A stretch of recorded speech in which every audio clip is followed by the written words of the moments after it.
Oke, sekarang sifat yang kedua yaitu sifat komutatif.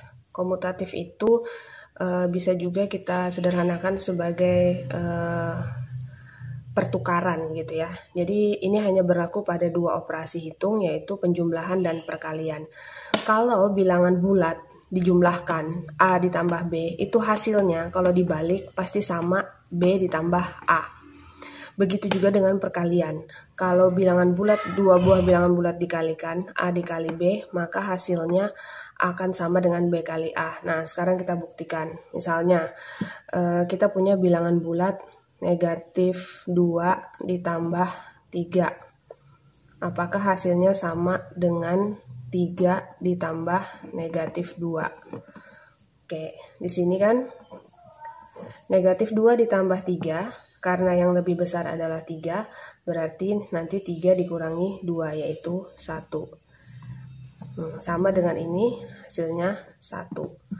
Atau kita buktikan sama-sama positif. 5 ditambah 4. Hasilnya akan sama dengan 4 ditambah 5. Kita buktikan 5 ditambah 4, 9. 4 ditambah 5 juga 9. Sehingga berlaku sifat komutatif pada penjumlahan. Artinya ditukar atau dibolak-balik, hasilnya tetap sama. Bagaimana dengan perkalian? Misalnya 7 dikali 3, apakah sama hasilnya dengan 3 dikali 7? Ya, kita lihat di sini ya. 7 dikali 3 hasilnya 21. 3 dikali 7 juga hasilnya 21.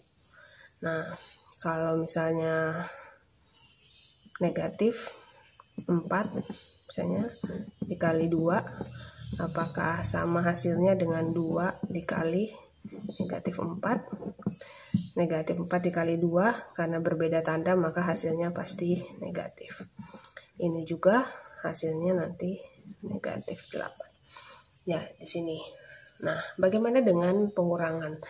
Kalau pengurangan dia tidak berlaku sifat komutatif karena A dikurangi B itu tidak akan sama dengan B dikurangi A. Contoh, 3 dikurangi 2. Apakah sama dengan 2 dikurang 3? 3 dikurang 2 hasilnya 1, sedangkan 2 dikurang 3 hasilnya negatif 1. Nah, ini berarti tidak sama, sehingga pada pengurangan tidak berlaku sifat komutatif. Sedangkan pada pembagian, misalnya apakah A dibagi B itu sama dengan B dibagi A? Ya, misal 6 dibagi 3. Apakah sama dengan 3 dibagi 6?